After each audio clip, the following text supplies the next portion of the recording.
像是齿轮的打滑，不像是扫膛。我们打开看一下，这是广西钦州粉丝寄过来的，从这里拆。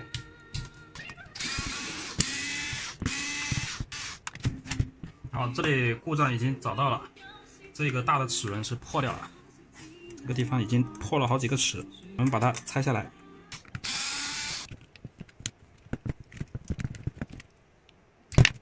可以看到它这个断了2、3个面，这里断，这里断，这里断。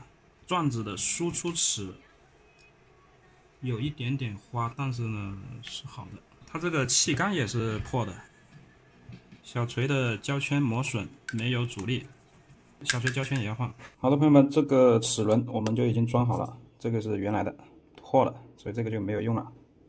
然后呢，气缸它也是断的，我们也是买了一个原装的，同型号。这个呢是小锤的皮圈，皮圈磨损大或者是缺油就会造成冲击无力，就是打电锤的时候没有力气，换这个皮圈或者说加油就可以。这些东西我们也全部都擦干净了，包括这里面的一些个碎屑已经全部清理干净。我们现在呢就开始组装。这个气缸拿出来，先把气缸这个销轴放进来，然后放到里面来。放到里面来呢，我们现在安装这一个传动部位。这样就可以了，把原来的皮圈取下来，拿出新的皮圈，打上一点油，在内侧打上一点油，把它装进去。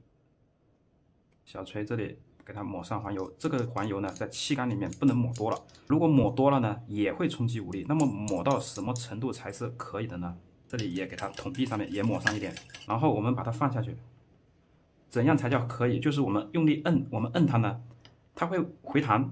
如果说一摁它就下去了，那么这种就是无力，这种呢就漏气了，就是要像这样子摁下去，它自己会回弹，哎，这个就是可以的。接着安装钢套，安装钢套之前呢，我们在里面打油，气缸的壁上我们也打上一点黄油，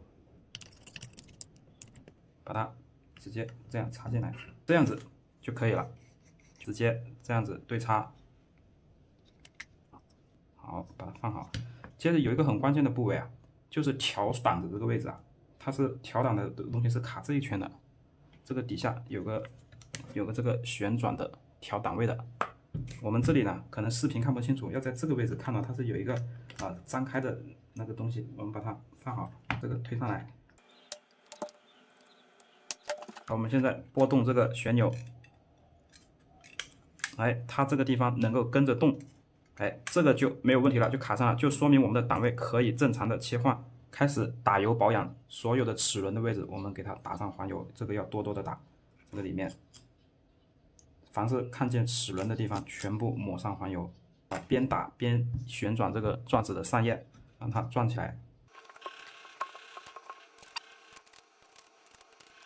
电机是这样子，不会晃动，就是装好了。这些线全部走好，然后合上上盖。